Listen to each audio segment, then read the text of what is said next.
Okay, thanks for coming to our last one here, right? It's been a whirlwind of a course, and we're almost done, right? So there's today's class, then I'll have office hours tomorrow at 3.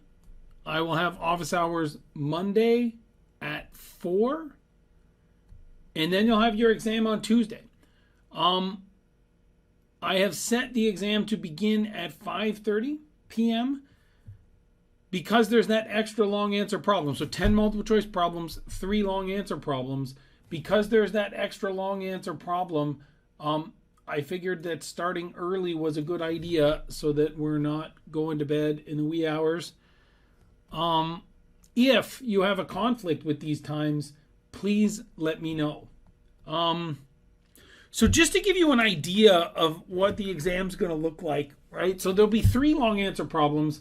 I don't think I'm spoiling anything. Here, one second. So just to give you an idea of what will be on the exam, right? So it's 10 multiple choice problems, 3 long answer problems.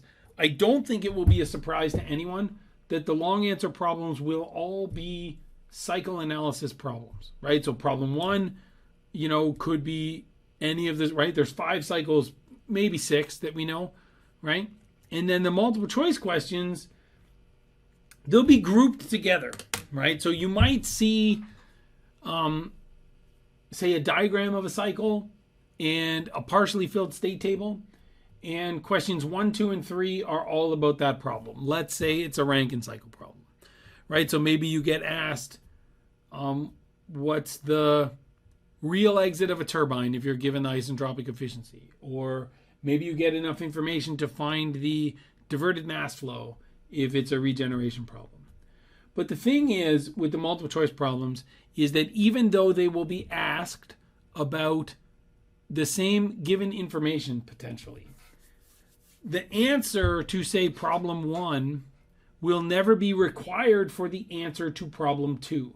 So they don't build on each other.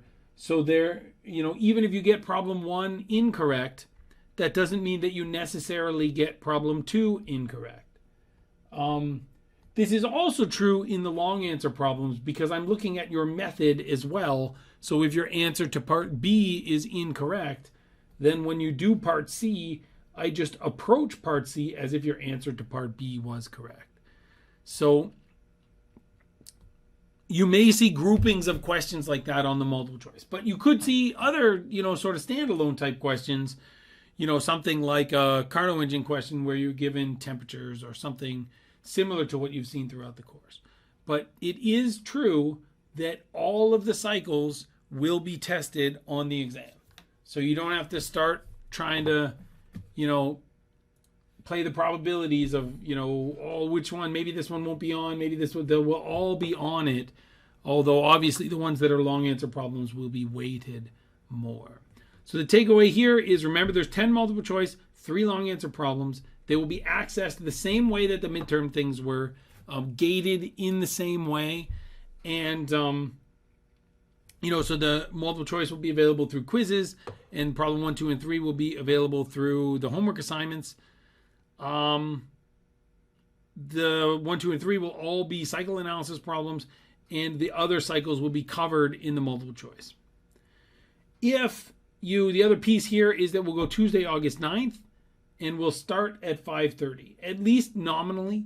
If for some reason that you have conflicts with that time, or you have approved accommodations and you would like to start at a different time, please confirm with me just so that I can make sure you have access to the materials at the right time. Oh, this is another good question, right? So there's a question in the chat. Is each part worth 25%? Yes. So unlike the midterms, where the multiple choice was weighted as 30% and the 2 long answer problems were weighted as 35% each, I believe that adds up to 100. Here, everything will be weighted evenly. So the downside is that there's an extra question. The upside is that the multiple choice counts for a little bit less, which I find people tend to appreciate because there's no part marks on the multiple choice. So these are the cycles that we know. We talked about last class, we did a turbojet problem, a Rankine problem, is on, oh, it says I got to change that. So it should be August 9th, Tuesday, August 9th. I will have to change that in the announcements if it says August 8th. And I believe I sent out an email, which was just a copy of the announcement. So I will have to make a change to that. So thank you for noticing that, because otherwise everybody's going to be confused when the exam is not available on August 8th. So I will correct that before I leave today. Thank you. So last class we talked about turbojets, Rankine, and we did a diesel cycle problem. Remember that Otto cycles are also a thing, so you need to know how to do those if this heat addition process from 2 to 3 happens at constant volume. But typically I think that those are a little bit more straightforward than diesel. I think diesel is the harder of the two. But then today we're going to do an example problem for a Brayton cycle, and it's one like this. So this is probably the most complicated one that you would see on an exam, you know, that's got reheat, regeneration, and intercooling. So we will go through a problem like that, and then we'll go through either a heat pump or a refrigeration problem. Before we get started, does anybody have any questions? Excellent. So, and obviously at any time, feel free. I'll try to keep an eye on the chat throughout the, the problem, but also, you can always unmute yourself and ask questions too. But like I said, I'll try to keep an eye on the chat as I'm working here. So here is the question. So a regenerative gas turbine with intercooling and reheat. So we can see it's got intercooling. It's also got reheat, right? And it's a regenerative gas turbine engine, right? So it's got this regenerator in here too. So it says air enters the compressor at 100 kilopascals and 300 Kelvin. So it's nice. They give me these two pieces of information in the units that I like. I like pressures in kilopascals, and I like temperature in Kelvin if it's an ideal gas problem.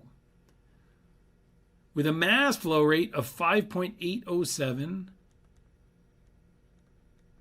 kilograms per second.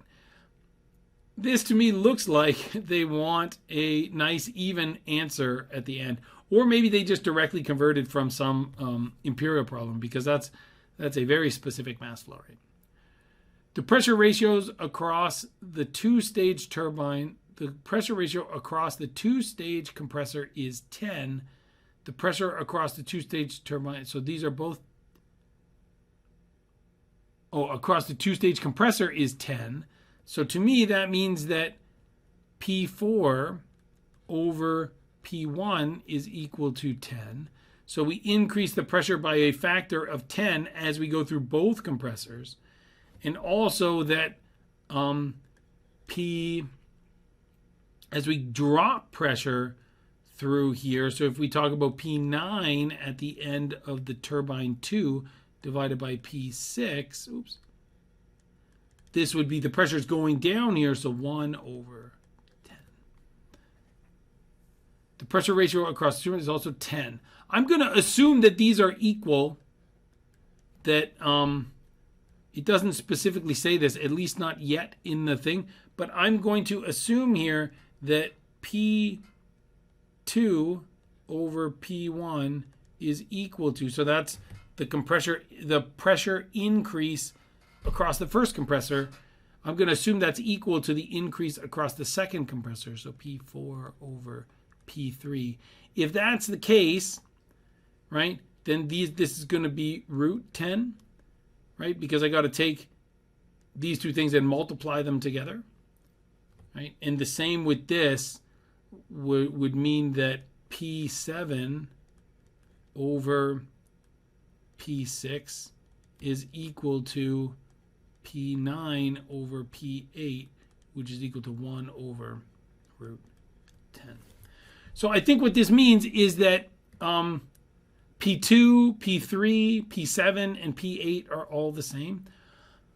On an exam, I think we would be more explicit than this about what these pressures might be, because here there's a bit of ambiguity here about what the different compressor ratios are and what the pressures are in between. And I think we will try to be a little more explicit about that. The pressure ratio across we did that. The intercooler and reheater each operate at 300 kilopascals. So this is P. Oh. What? The intercooler and reheater each operate at 300 kilopascals. So that means that the intercooler and reheater. So this might not be true then. Right? So I guess I didn't have to make that assumption because they did tell us some stuff. So the intercooler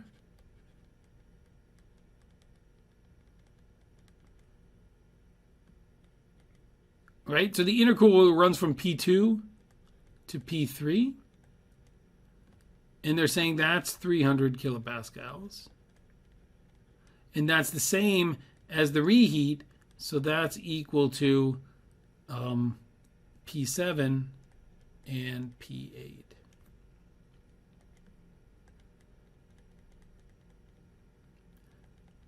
So it looks like they were more explicit.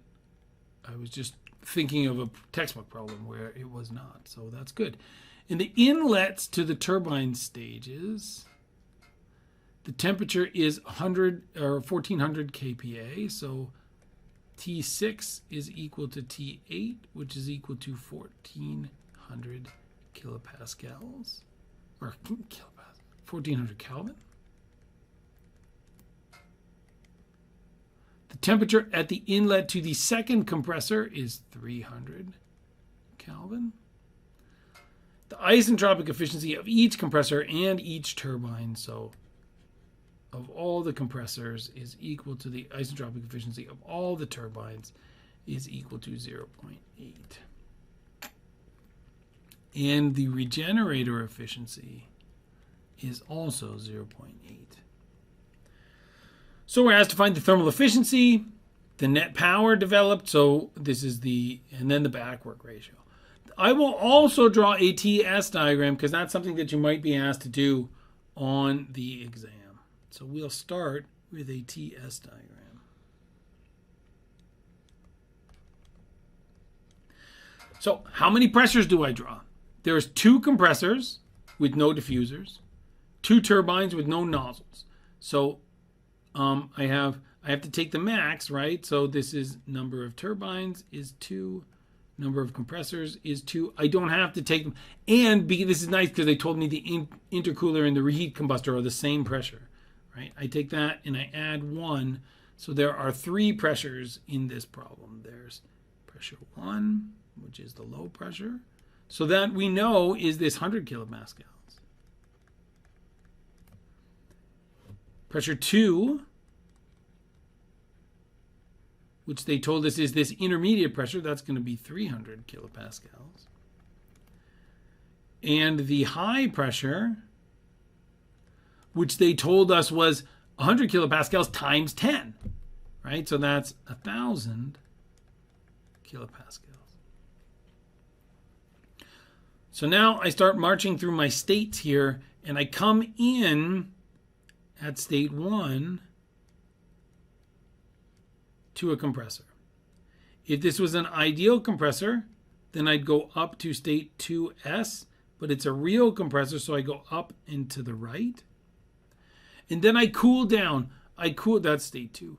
I cool down at constant pressure, but because I'm cooling down, it means I'm going down this line because the pressure or the temperature goes down as we cool here, because it's not a 2-phase thing.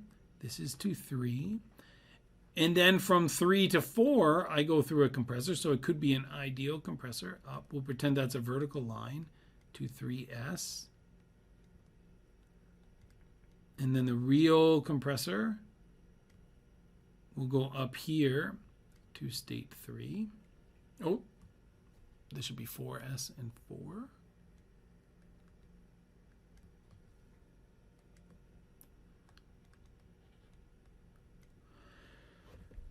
Now I heat up from 4 to 5, but I don't know exactly where to draw 5 yet. So I'm just going to go, I also heat up from 5 to 6. So I'm going to draw this line all the way out to state 6 for now. And then I've got some ideal turbine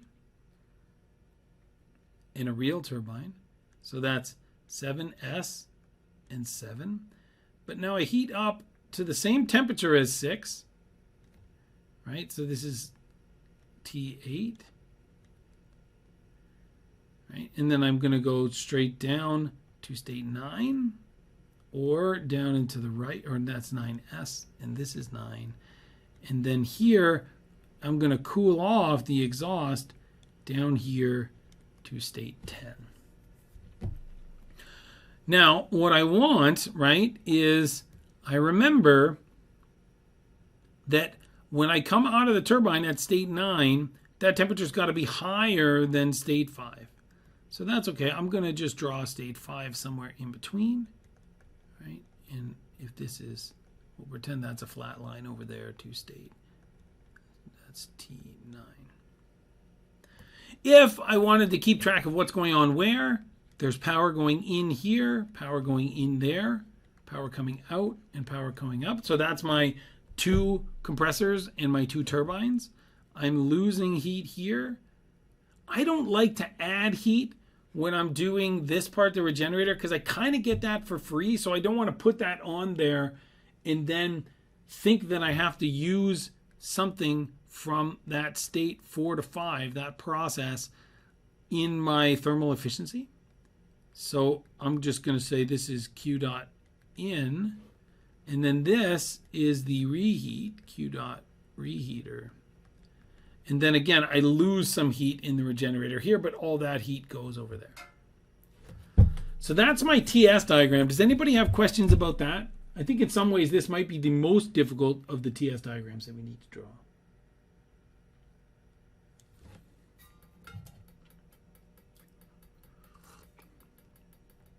You know, I was talking to my eldest daughter about this.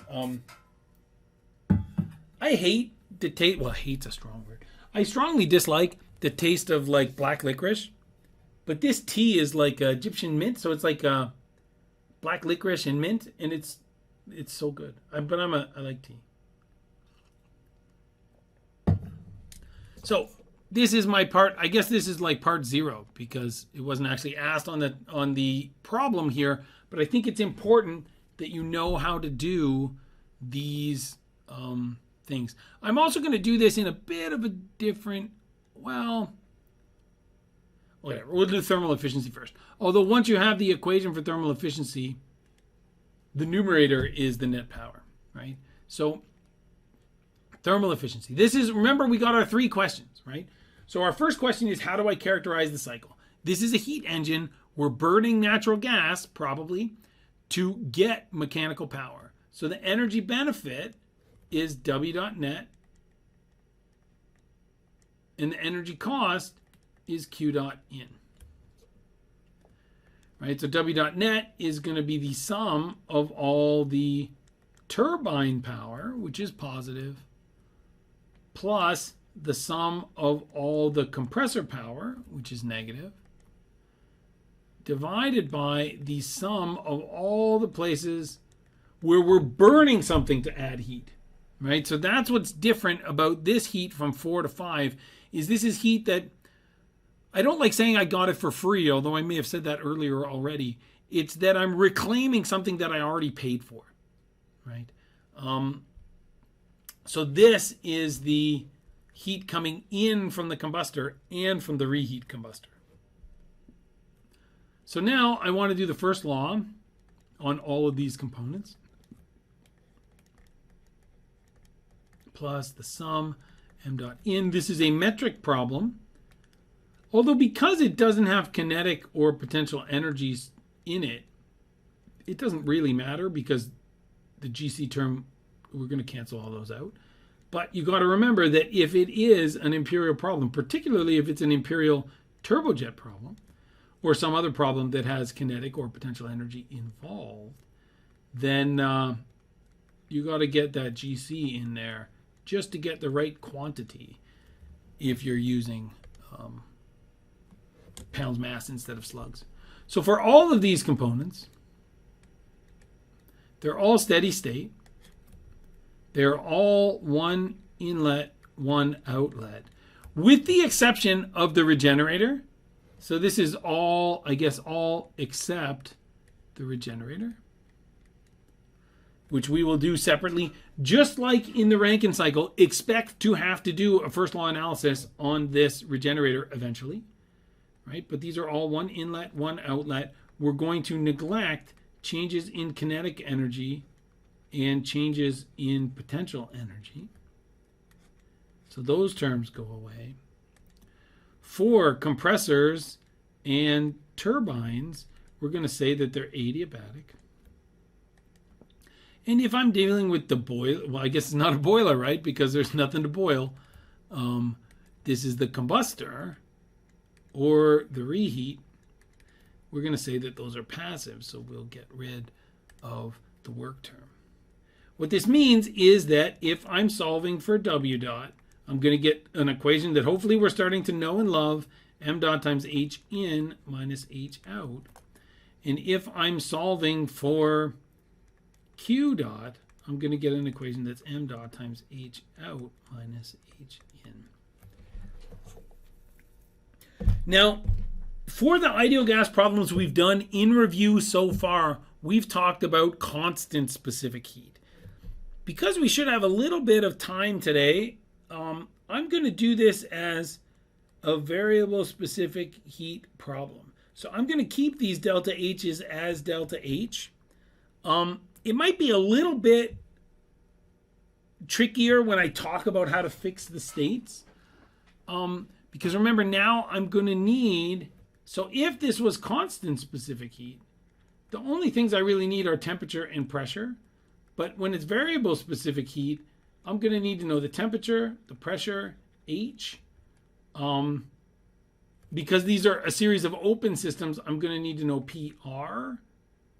And if it asks me a second law question, I'm also going to need to know S superscript 0. I guess here I would also need to know CP. Right? But we're not doing constant specific heat. We'll do variable specific heat. So I'll try to talk you through how I would use that table A22. But I'll just kind of draw sketches of it. So if you have questions, be sure to ask them. So this means if I'm trying to find, right, so my thermal efficiency, this is going to be W dot turbine 1 plus W dot turbine 2 plus W dot compressor 1 plus W dot compressor 2 divided by Q dot of the combustor plus Q dot of the reheater. It doesn't really matter if you want to talk about the compressors first. That's fine, because sequentially that's sort of how they come here. It doesn't really matter. I just always do it turbines plus compressors. But it doesn't matter how you do it. Because it's, as long as you keep your signs right, you're adding them all together, and you're going to let the first law deal with the signs anyway. So here, you see my turbines go 6 to 7 and 8 to 9. So they're all, everything is multiplied by m dot. Because all of these components are steady state with one inlet and one outlet, except the regenerator. But even with the regenerator, it's not like the Rankine cycle where we had to split some mass off somewhere. The regenerator still has one mass flow rate on each side, and both those mass flow rates are the same. But the regenerator doesn't even show up in this equation. So m dot, the first turbine is, these are all in minus out. So H6 minus H7 plus the second turbine is H8 minus H9. The first compressor is H1 minus H2. The second compressor is H3 minus H4.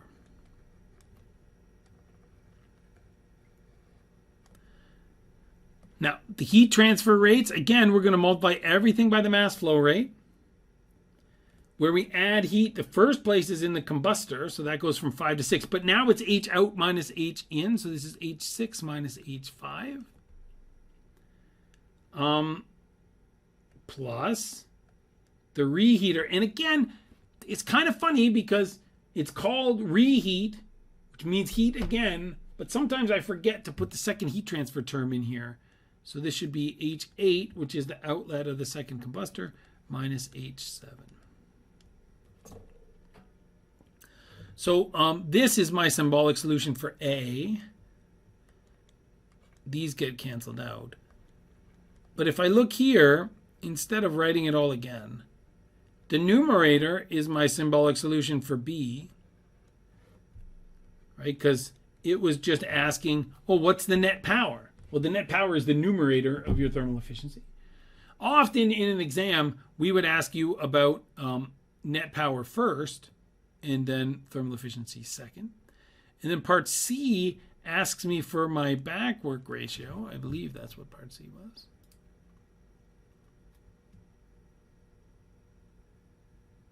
The back work ratio. So remember, back work ratio is kind of an acknowledgement that the power plant is the first consumer of the power plant, right? So this is going to be the magnitude of the compressor powers divided by the magnitude,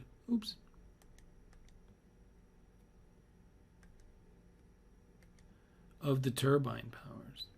So this is like saying, well, what percentage of the power that we develop in the turbine goes into the compressors? We've already done the first law here. So the compressor powers are m dot times H1 minus H2 plus H3 minus H4.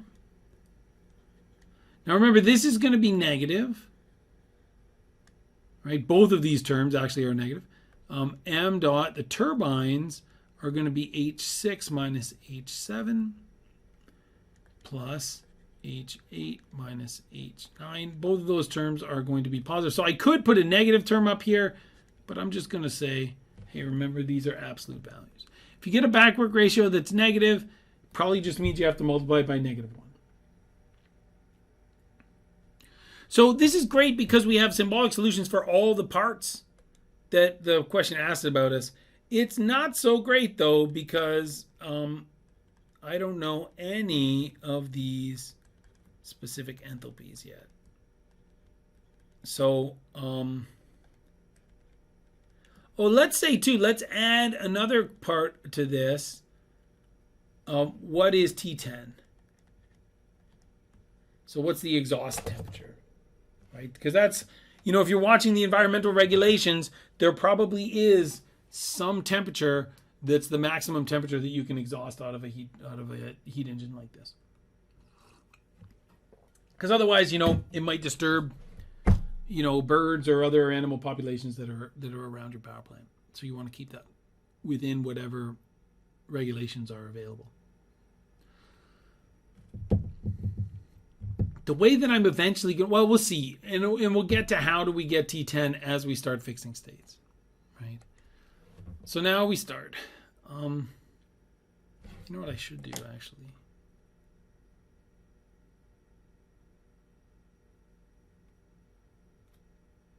Now this might get a little ugly, but I'm going to, because I don't have a state table here,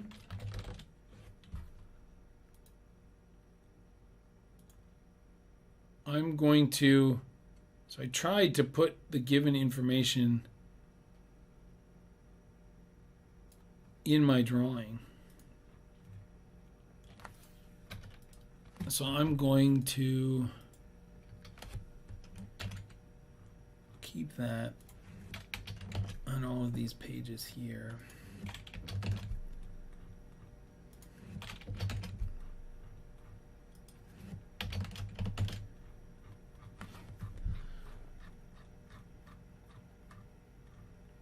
Right, so now our job is to go through and fix all the states, because this is sort of the, this is the desired situation with thermodynamics, even though it seems a little crazy, so we got here this one equation, but it's got 10 unknowns in it, right? I think, which, from a mathematical perspective is not great, but it means the symbolic part is done, and of those 10 unknowns, 9 of them are state points, right? So if I can fix all the states, then I'll be in good shape, right? So here we're going to start with state 1. State 1's great because they tell us the temperature. Here we know the temperature and the pressure. So now we got to go to table A22. Remember, A22 looks something like this. There's temperatures. H, probably there's U here. There's probably S superscript 0. And then it'll say something like, for delta S is equal to 0, there's PR and VR. Pretty much for every state that I look up, if you want to be safe, you want to find H and you want to know PR. It may be that in some cases you don't need PR, but we will need H for all of these things, right? So here for state 1, we're told T1. So with that information, I'm going to find H1, and I'm going to go over here and I'm going to find PR1. So at A22, I will get H1 and PR1. That make sense? Now, I'll show you the reason that we want. So ideally, we'd like to go from state 1 to state 2, but this has ideal turbines and ideal compressors. So that almost always means, although we saw in the turbojet coming down, you actually go to the reel first, but usually that means we go to the isentropic outlet, right? So now with these ideal gas cycles, we ask ourselves, is delta S equal to 0? And it is in this case.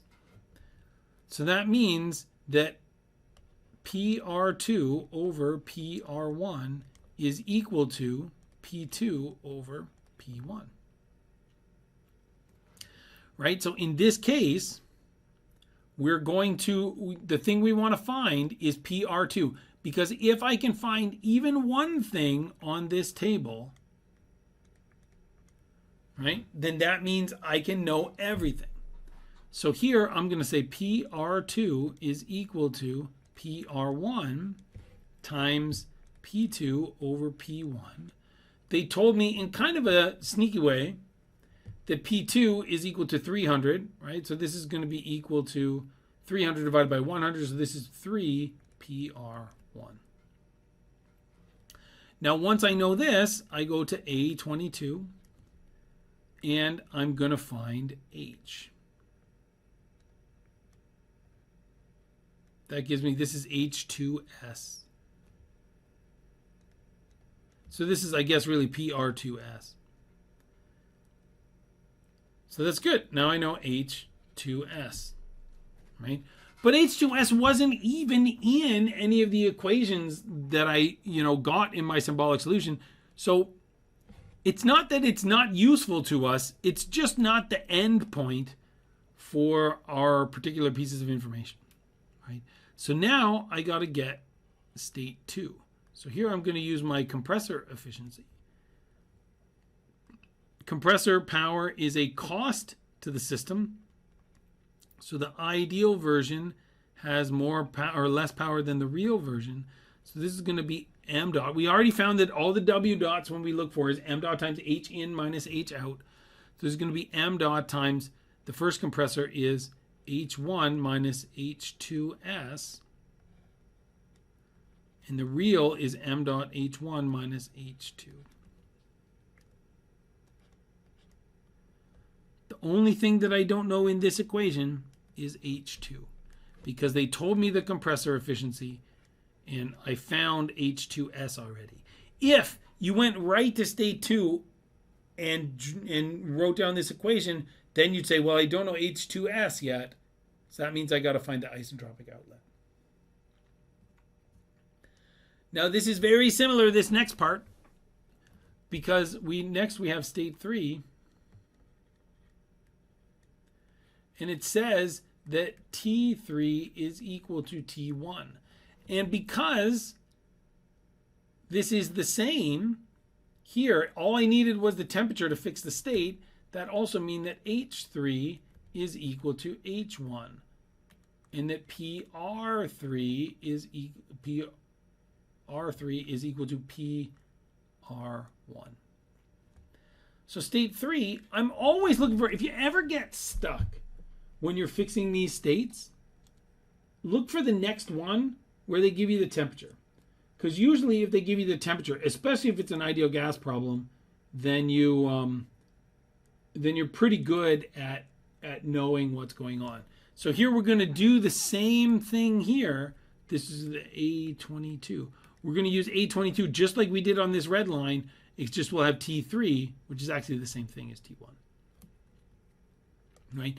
And the reason you will get a mostly completed state table when you look at one of these, or at least a partially completed state table if this is on the exam, is because we'll find that there's a lot of repetitiveness in this problem, right? Going from 1 to 2 is the same thing as going from 3 to 4, where you go to, right? So here we asked, is delta S equal to 0?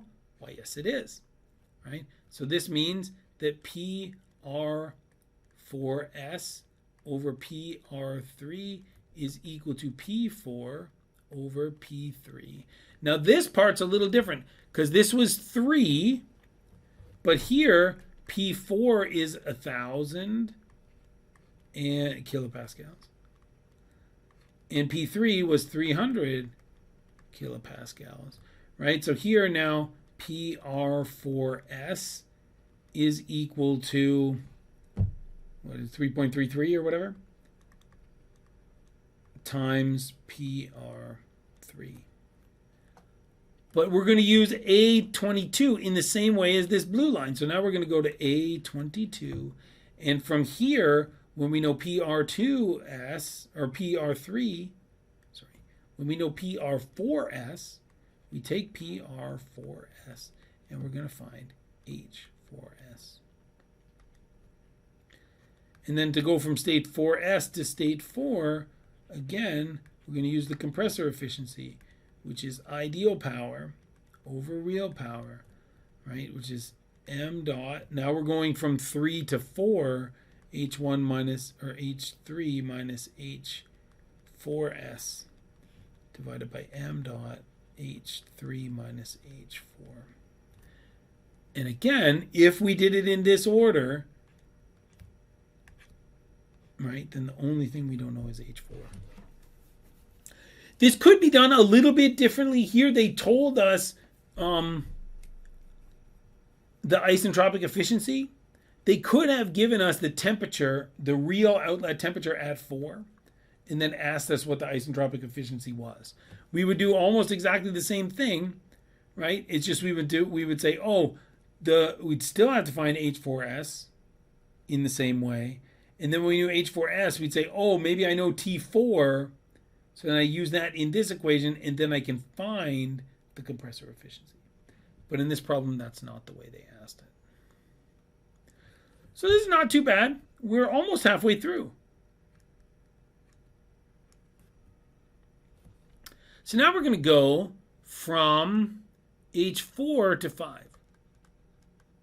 This is one of the two parts that's, well, I don't know if there's only two. This is one of the things that's really tricky about this cycle, right? Because there's two things that I can do. And we'll start with one, because Dr. Schutzer always tells me if there's a problem with regeneration in it, do the first law on the regenerator. Right? So we've got dE by dt is equal to Q dot minus W dot plus the sum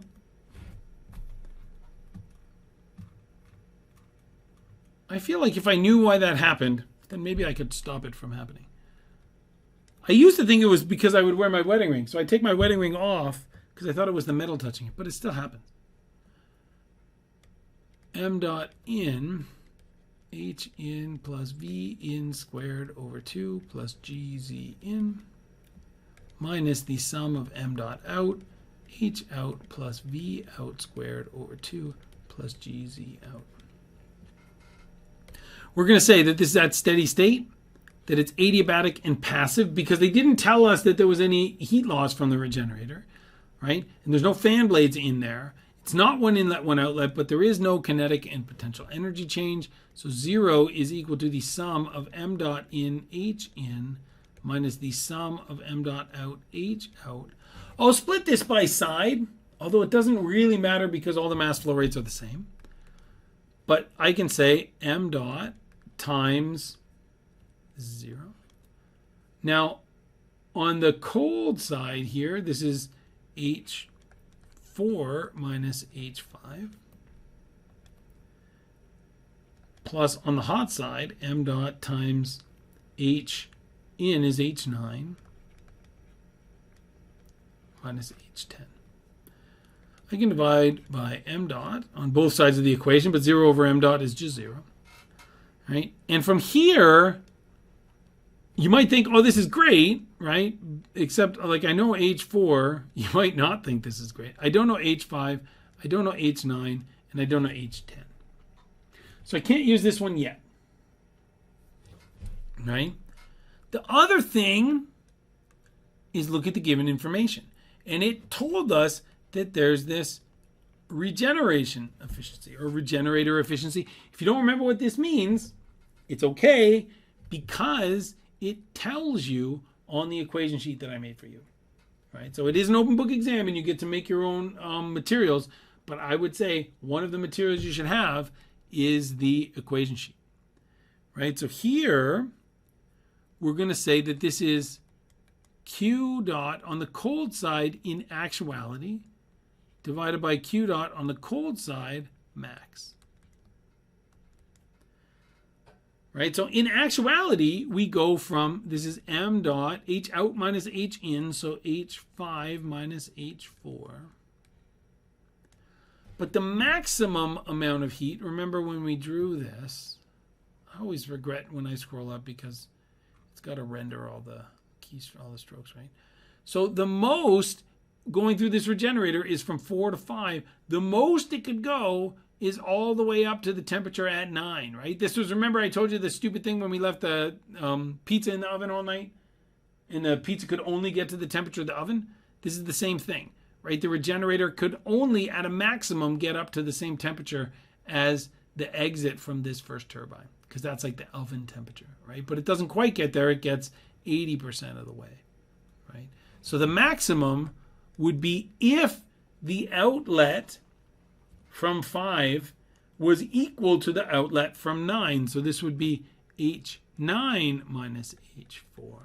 So that's something that you should practice and have a look at because it is something that people will mess up sometimes. Right? Again, I can cancel out these mass flow rates. Right? And here I see this is going to be H5 minus H4 divided by H9 minus H4. Right? Or I could rearrange this so I could see that H5 is going to be equal to H4 plus the regenerator efficiency times H9 minus H4. I think I did that manipulation correctly. Here, we know H4, we know the regenerator efficiency, but unfortunately, we don't know H9. But I can see here that if I did know H9, I could find H5, and then if I found H5, I could put that in here, and along with H9, then I would know H10. So we kind of have to skip state 5. But we did the work, so we have the equations. So, you know, it's a bit like we set up the dominoes. We're just waiting to be able to knock them down. So when I get to a place like this where I'm stuck, that means I look for the next place where I know the temperature, right? And in this case, that's state 6. They told me that the temperature going into the turbines is 1400. So T6 is equal to 1400 Kelvin. So if I want to find H6, right? Remember, if I think about A22, it's got temperature, H, U, S superscript 0. Delta S is equal to 0. And I got PR and VR. So this state 2, I fix it just like I did state 1. Because I know T6, I can come and get H6, right? And I'm going to pull off PR6, right? So from A22, I'm going to get H6 and PR6. Now, the reason I do that is because state 6 touches a process that could be isentropic. So now I'm going to go to 7s. And I'll say, oh, could this be isentropic? Sure could, right? Because it's an ideal turbine, right? So now I'm going to say PR7s over PR6 is equal to P7 over P6. P7, remember, this is that intermediate pressure, which I think was 300 kPa, sorry. So this is 300. In state 6, it's only been heat transfer since we came out of that compressor, so we're neglecting any kind of friction losses. So this is 1,000, right? So PR7 is equal to PR6 times 3 over 10. And once I have PR7,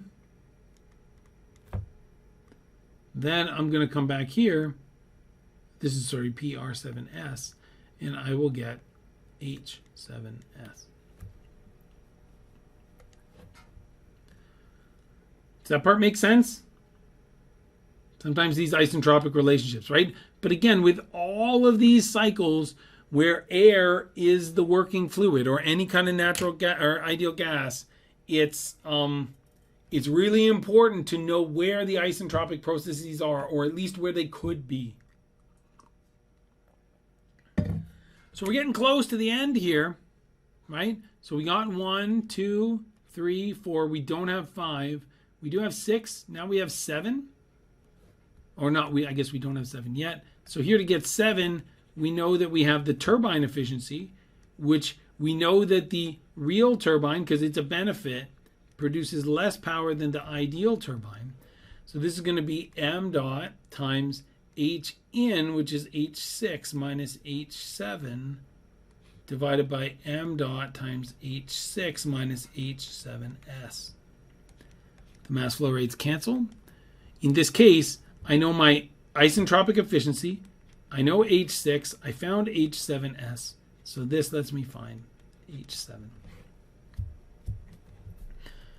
And now going through these two turbines is very similar to when we went through the two compressors, right? Because here they told me state 8, T8 was equal to 1400, which is equal to T6, which means that when you go to A22, H8 is equal to H6. Now again, this is just like, right? So we're going to have temperature, H, U, S superscript 0, PR, BR.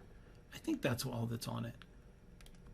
There's going to be just like that red line that we've done. Because we know the temperature, we go here and we get H, and then we go over here and we get PR. I hope that's clear when I do it that way. Because hopefully that's showing you the method without having to actually do the interpolation. Now, as we go through this turbine, we go from 8 to 9s, right? And this is delta S is equal to 0. Yes, it is. So we're going to say PR9s over PR8 is equal to P9 over P8, which is going to be, P9 was 300 kPa. P8 is, no, P9 is 100.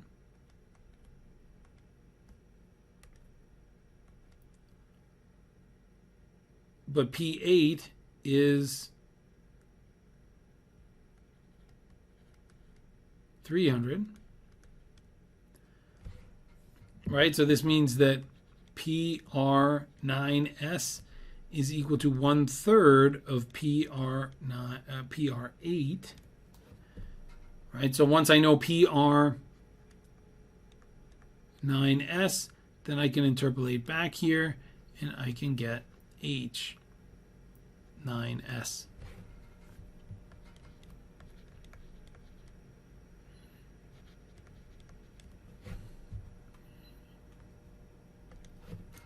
Now we can get H9. So H9, again, we've got to use the isentropic efficiency of the turbine. This is going to be the real turbine produces less power than the ideal turbine. M dot H8 minus H9 over M dot H8 minus H9S. Mass flow rates cancel. We knew H8 before we found H9S. We were told this isentropic efficiency. So I can get H9. And now's when the dominoes start to fall. So now I know H9. So I can come back to, remember how we had to skip H5, right? Because I didn't know H9. But now I know H9. That gives me H5. And when I know H5 and H9, that gives me H10. It asked me what the temperature was. So now, well, maybe let's get a third color in here, because this is a little different. So if it asks me for the exhaust temperature, I got to go to A22. In this case, now I know H10, and I have to interpolate backwards to find T10. And maybe in this problem, well, I guess the mass flow rates drop out, right? So now I know H1 through 10, right? And obviously it would have taken longer time than this to actually fix the state with numbers, but hopefully you get an idea of what the process is. I think for these Brayton cycle problems, again, there is my notes that are posted has a similar problem to this with different given information, right? And then that will let you, I think I looked at it with, I think I showed the math for both the constant and the variable specific heat. And if you can do that, then you can do any kind of Brayton cycle that I give you, right? So now that we know all of these values, we can go through and answer their part A. Part B, which remember is this numerator here without canceling the mass flow rate. And then part C is over here. If this was constant specific heat, the processes are still the same. It's just every time, if this was constant specific heat, every time we write down this equation, we would instead say that T, let's say 2S over T1 is equal to P2S over P1 to the K minus 1 over K. Other than that, all the processes are the same. It's just when you ask, is it isentropic? Then you got to say, is it constant specific heat or variable specific heat? If it's variable specific heat, then you do it this way, right? With PR over PR is equal to P over P. But if it's constant specific heat, then it's T over T is equal to P over P times K in the exponent.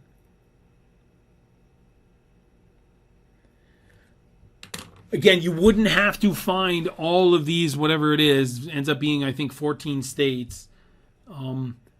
But I could ask you to find any, some number of them, right? So in particular, when you're going through to do this, know how to find the isentropic outlet of a turbine or a compressor. Know how to find the real outlet if you have the isentropic outlet. Know how to deal with regenerator efficiency. know how to do the first law on a regenerator. And if you can do those things, and this is kind of how I try to approach all the classes that I teach. You try to systematize stuff. Because if you have good systems, you'll get good answers more often than not. Right? So if you follow a good process, then you're likely to get good answers. Or at least if you have a bad day and you don't get the right answer, you'll still demonstrate your understanding by following that system. So that's what I have for this first problem. Does anybody have questions about Brayton cycles? Okay, let's maybe come back at 7:32 and we will do a problem that is a refrigeration cycle problem or a heat pump problem. I don't know if I didn't see it come through on my email, but maybe it's here already. Do we know if that's coming? Oh, I do have a new email here.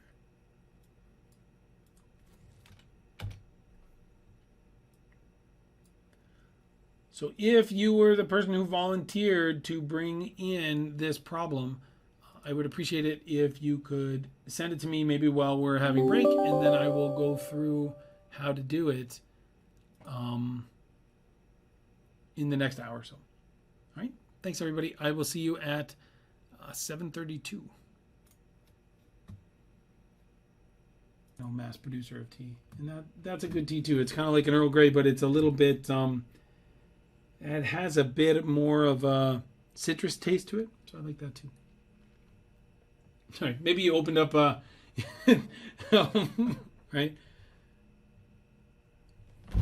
Oh, yeah, the buzz. I've had that one, too. Yep. We have a lot, and it used to be this didn't happen in our last shipment, but if you ordered over a certain amount, they would send you a bunch of like free samples, like just enough to brew sort of one cup. But anyway, I like that. So this is a refrigerant problem for R134A. So we have to remember that these refrigerants are like water. Right? I think maybe I'll explicitly go through our three questions here. So the first is, how do we characterize the system? Right? This is a refrigeration cycle. So we need some kind of a coefficient of performance.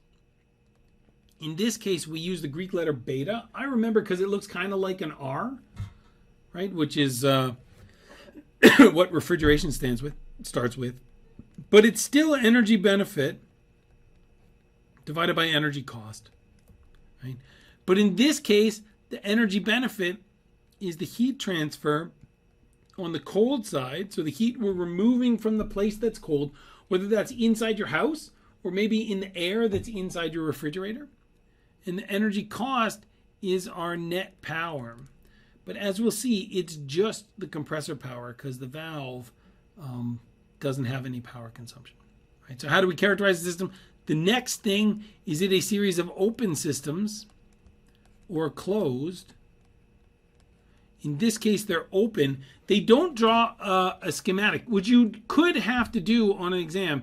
If I gave you a TS diagram, I might ask you. It's not like with the Brayton cycle we just did that has so many components in it, right? But if it was one like this, you could be asked to do this, or maybe a multiple choice question that says, which of these schematics represents a refrigeration cycle? So it's kind of like a Rankine cycle in reverse. There's a compressor. Then there's some heat transfer on the hot side, which is weird because here we're rejecting heat. So we're cooling something down, actually. So this is the condenser, which is weird because it's on the hot side. Then we have a valve. And then we have a heat exchanger on the hot side. And it's weird because here we're adding heat. So we're actually evaporating down here or boiling, right? Which is, seems a little bit weird that we're boiling at the low temperature. But that's because of the pressure change and because chemical engineers have made these sort of interesting chemicals that can boil at very low temperatures, right? If you have the right pressure, right? Our third question is, What's the fluid? And in this case, it's R134A, which is like water, in that we're going to need to draw a vapor dome, right? So if I have a TS diagram here, then I need a vapor dome.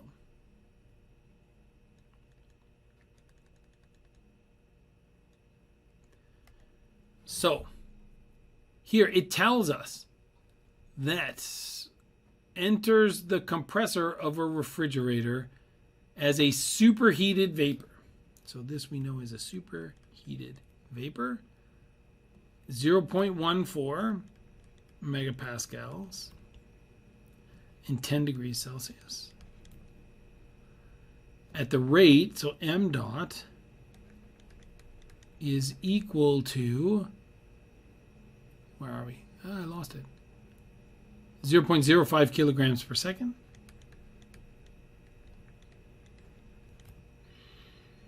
And leaves that same compressor at 0.8 megapascals in 50 degrees Celsius.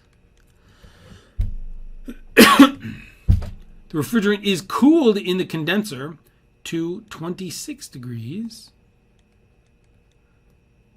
and 0.72 megapascals. So here, if we were doing this by ourselves, we would normally assume that there's no pressure drop in the condenser. But here, because they just gave us the information, here the pressure did drop, which is closer to reality. Well, not closer. I mean, that it would happen in reality. And is throttled to 0. So sometimes they call this valve a throttling valve.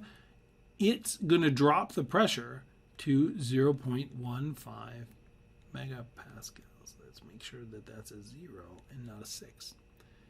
Disregard any heat transfer and pressure drops in the connecting lines. So just go by the states that they give us, right? Between the components. Find A, the rate of heat removal from the refrigerated space. It's sort of tricky because they're saying removal, but this is T cold down here, and we're removing heat from the cold space. So they want Q dot on the cold side, B, isentropic efficiency of the compressor. So this is kind of good because I've said that these isentropic efficiency questions could be asked in such a way that you have to find the isentropic efficiency. So it's nice that we found a problem where that happens. And then C, we want the coefficient of performance, which is beta for the refrigerator. Right? So let's find ourselves some symbolic solutions. A, so my first law, right, dE by dt is equal to Q dot minus W dot plus the sum of M dot in H in plus V in squared over 2 plus GZ in. And I'm going to do it for all the, I got to finish the equation. M dot out, H out plus V out squared over 2 plus GZ out. So we're going to say it's at steady state. All the components, they're all one inlet, one outlet, and we neglect kinetic and potential energy for all of them. For the compressor, we're going to say that the compressor is adiabatic. For the condenser and evaporator, we're going to say that they're passive. And then for the valve, we're going to say that it's adiabatic and passive. What does this mean? This means that if we're trying to find W dot of the compressor, it's going to be M dot times H in minus H out, which is 1 to 2. M dot H1 minus H2. If we're trying to find a Q dot term, then either way, it's M dot times H out minus H in. And for the valve, what we find is that 0 is equal to 0 minus 0 plus m dot times h in minus m dot times h out. But these mass flow rates are the same, so that must mean that h in is equal to h out, which is equal to h3 and h4. So the valve is isenthalpic.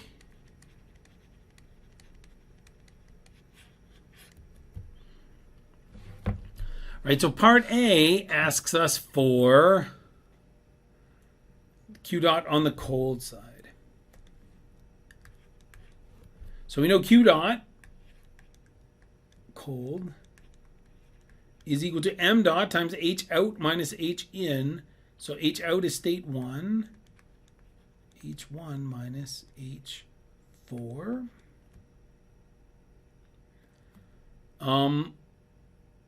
Good news is we know m dot. We don't know Q dot cold. We don't know h1 or h4 yet. Part B wants compressor efficiency. Right? This is going to be here. This is a cost to the system. So the ideal compressor costs less power than the real compressor. It's going to be m dot is h. Its compressor goes from 1 to 2. Right? So this is h1 minus h2s divided by m dot h1 minus h2. The mass flow rates cancel. I don't know the compressor efficiency, and I don't know any of these enthalpies. But if I knew all the enthalpies, then I would be okay. Part C, we want the coefficient of performance, which is Q dot on the cold side divided by W dot, really just from the compressor. I always put absolute value signs on this for this one because it's heat in and work in. So this is going to be a positive over a negative. So this one would be negative. But if it was a heat pump, it would be a negative over a negative. And then it would just... But remember, these coefficients of performance always should be positive. Right? So you take the absolute value. Q dot cold we already found. At least the equation. H1 minus H4. And the compressor... Right? We already found the work for the compressor is m dot, or the power, H1 minus H2. So this would be good if only we could fix all the states.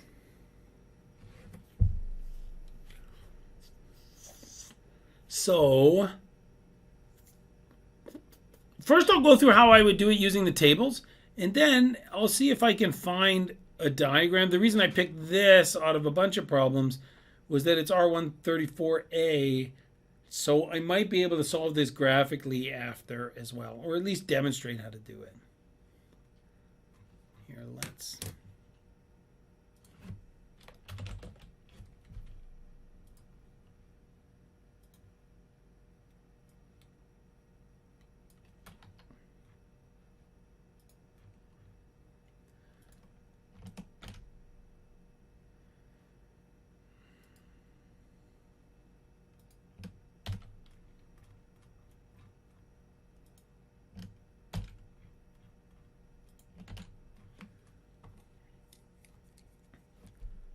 So for state 1, they told me that it's a superheated vapor. Now it's been a little while since we talked about, fixing states with water or using these tables. So I'm going to use the equivalent table numbers for water because I don't exactly know what they are for the refrigerant. So find the refrigerant tables. And here we want the superheated vapor table, which is the equivalent of table A4 if it was water. Now remember those tables, right? It's like a table of tables. P, they have a bunch of pressures on top, and they have temperatures and probably U, H, S, probably specific volume in there somewhere too, right? So basically when we know the right pressure, so if we know P1, and we're told, did I cut it off? what's the temperature? 10 degrees Celsius.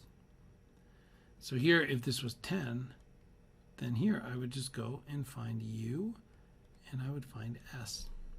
So from the temperature, I'm going to get, or not U, but H1, and I'm going to find S1. State 2, I can find directly. This is also going to be, if you look at the TS diagram that I made, right, or the one that they provided. Oh, I didn't draw one of these, right? So if you look at the one that they provided, right, if I go vertically up from anywhere in the superheated vapor region, I end up as a superheated vapor again, right? So what I do then is here, they told me the temperature and the pressure. So I got to go to this same table and go for P2.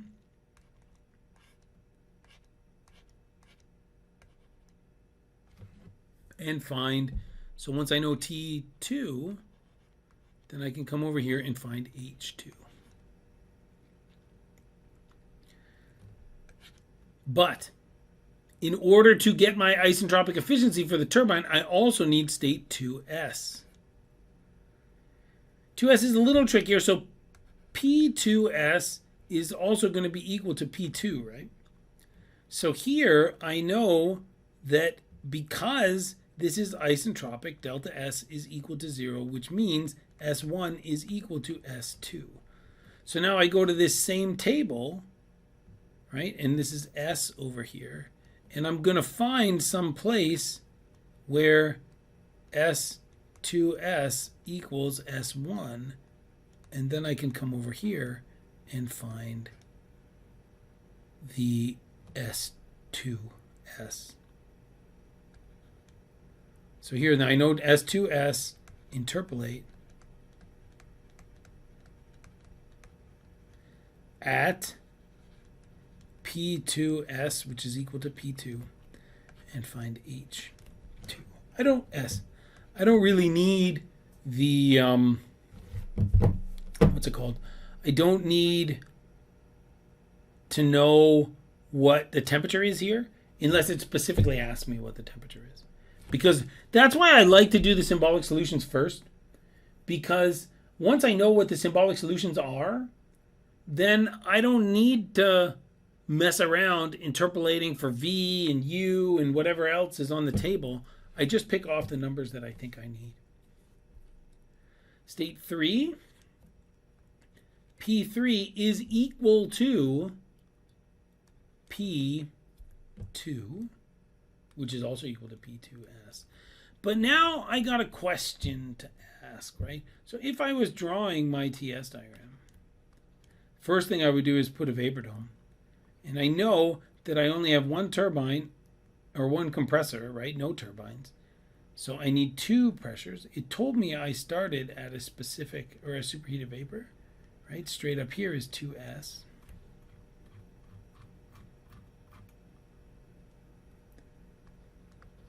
Up and to the right is state 2. Now state 3, I don't exactly know where it stops. It could stop under the vapor dome here. It could stop as a subcooled liquid. I don't know. Right? And then I get back down here at some constant enthalpy, and I don't know. Right? This is 3 and 4. So I got to ask myself now, I know here at this state here, they told me the temperature. Oh, this is not true because there's pressure drops. So P3, I can look on the tables. But what I'm actually going to do here is I'm going to look on the two-phase tables. Anytime I'm not sure about the phase, I want to look at the two-phase table. This is, I think, the equivalent of A3 if it was water. So that will have pressures as a nice round number, right? And then I'll have temperatures, and then, you know, some stuff, right? And it'll have HF, HFG, HG. I think that's the stuff that we'll need. somewhere in these pressures, right, are going to be two numbers, right? Maybe it's 0.8 and, or let's say 0.7 and 0.8. And this will be Tsat for 0.7 and Tsat for 0.8. So I'd have to go interpolate for 0.72 and find Tsat. Right, so it's just going to be some linear combination there. And then I'll see, is T3 less than Tsat? It's either going to be less than or equal to that saturation temperature, because the point of the condenser is to condense the fluid. But I don't know if I condensed it to some two-phase mixture to exactly saturated vapor, which I doubt because they gave me a temperature and a pressure instead of just saying it's saturated vapor, or if it's a subcooled liquid. If I can't fix this state and I'm not sure, I feel like there's not enough information, I would guess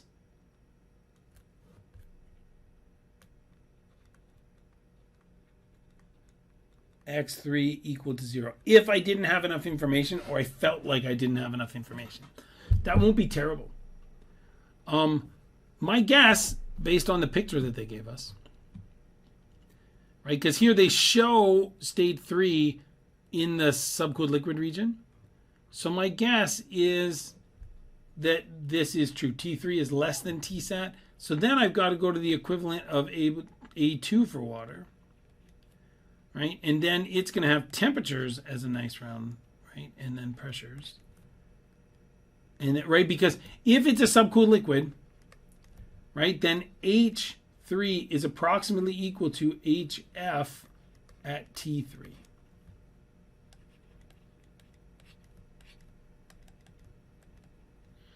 Right, so now I'm going to look, this temperature was 26 degrees, and maybe I'm lucky and 26 is right on the table. And then I'll just pick off HF. If not, I'd have to interpolate. One of the beautiful things about this particular cycle and its sort of cousin, a heat pump, is that if I know state 3, H4 is equal to H3. So if that's the case, then I fixed all the states in much less time than the Brayton cycle we just did. But let's try to see if we can do this one graphically.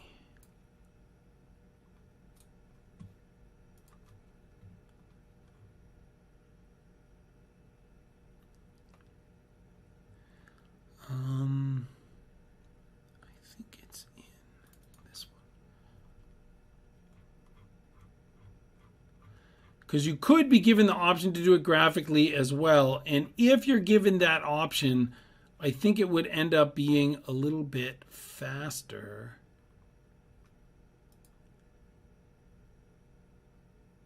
So this graph is not the best looking graph. If on an exam, I'll give you a cleaner copy of that. This is not the right Word document.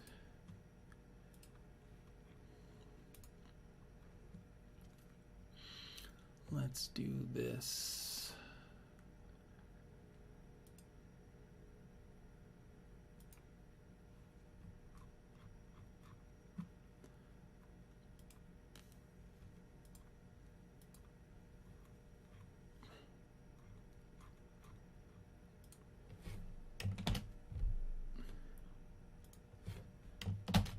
So then once you have these things, you can just, you know, all these H values, you just pop them into the equation that we did. Oh, why did it do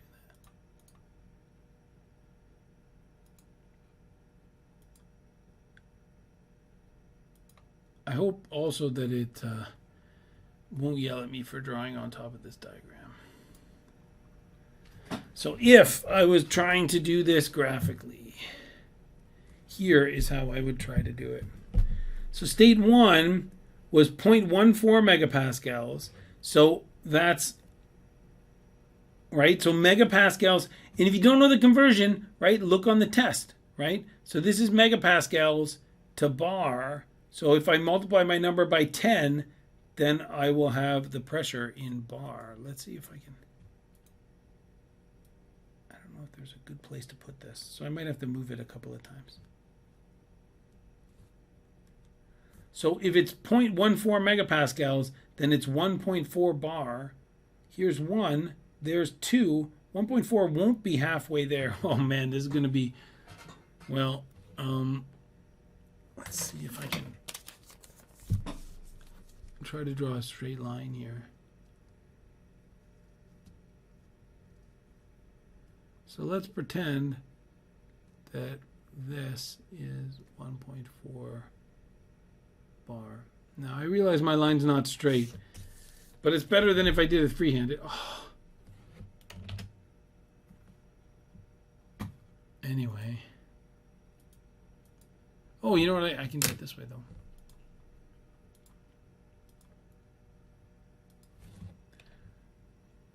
Oh, it's going to be better in here, I think.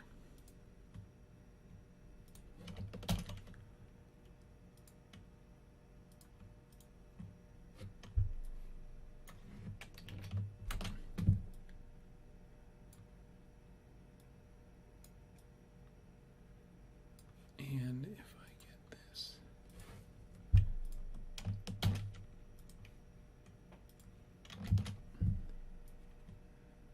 Okay. So 1.4 bars. So it's going to be a little bit past half.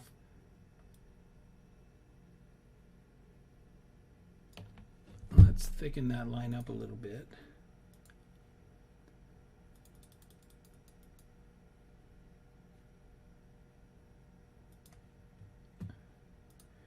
And then I think it was 10 degrees Celsius, right? So my 10 degrees Celsius line is this one.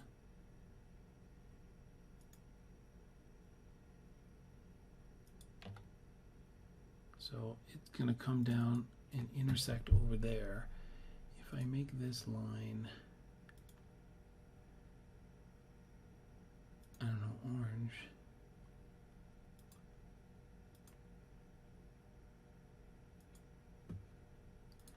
Right, so these guys are going to intersect around here. That's my state 1.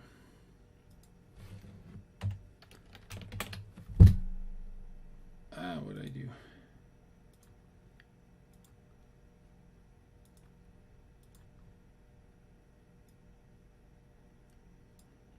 Yeah, let's make it a bit fancy.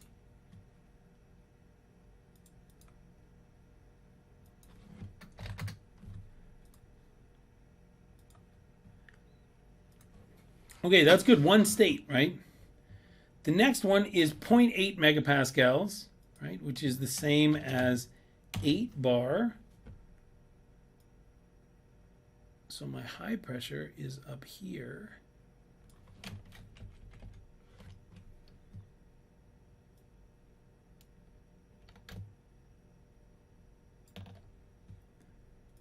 But it's at 50 degrees Celsius.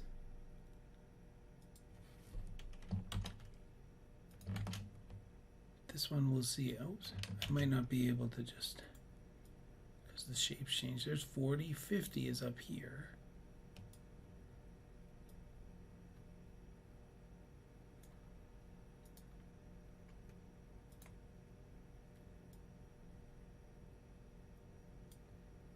And it comes down to about there. Now this is the real outlet, state 2. Now there's definitely some graphical error from fixing it this way.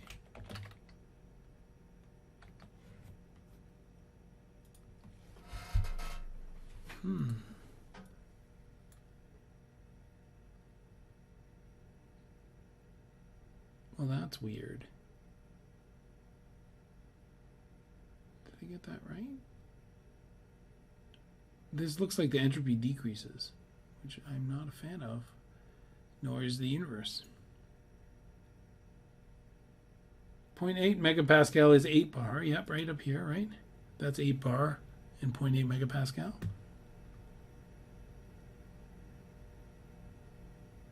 Maybe my 1.4 is up here more. But it would have to be like almost here. Well, anyway, we're sort of doing this for demonstration purposes anyway. 26 bar and 0.72.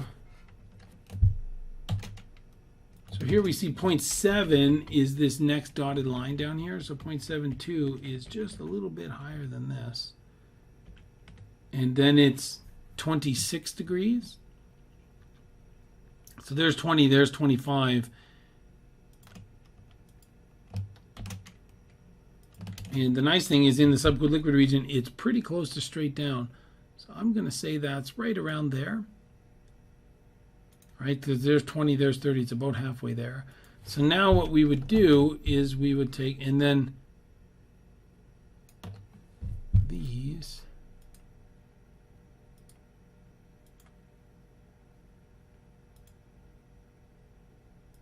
we would draw these down.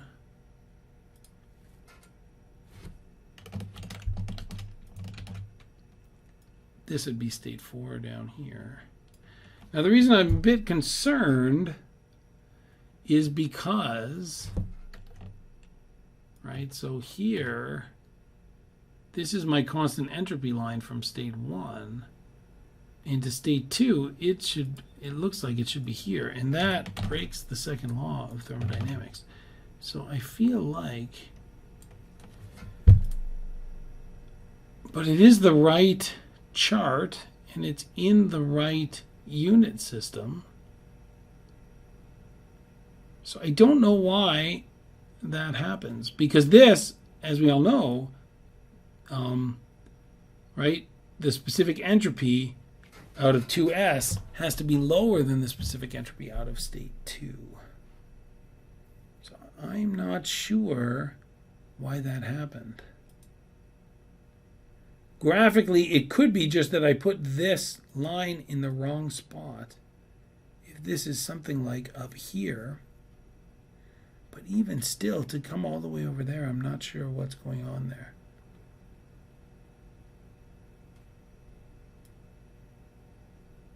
But graphically, that's how you do it, is you find these two lines, and then you sort of do these and you draw them all down. So I'll make sure that that the problem is indeed possible.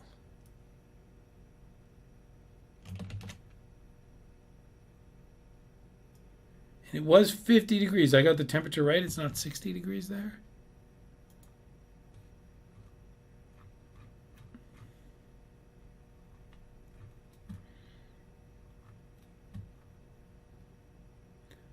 Yeah, 0.8 and 50.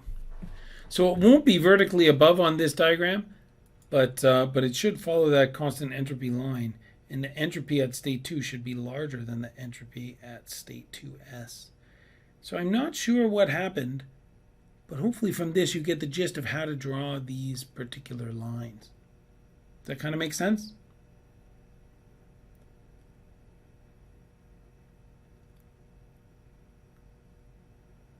So once we have these specific enthalpies, then we go back and we put them into our equations that we pulled out here. And this one, usually, I think, if I got one of these as a long answer problem, you know, they won't all be the hardest problem you've ever seen, right? Some of the long answer problems will be more straightforward, but at least one of them will probably be pretty complicated. You know, I'm kind of hoping for one of these ones, because these ones are not too bad, right? But we will see what's on it. So I haven't quite decided yet. But all of the cycles will be on it. So this will be tested either in a multiple choice or in a long answer problem. But typically these ones are not too bad. But if you have any questions, certainly feel free to ask, because just because it's not the hardest one we did doesn't mean that it's not hard. So I will turn the floor over to questions. But other than that, I think we're good to go.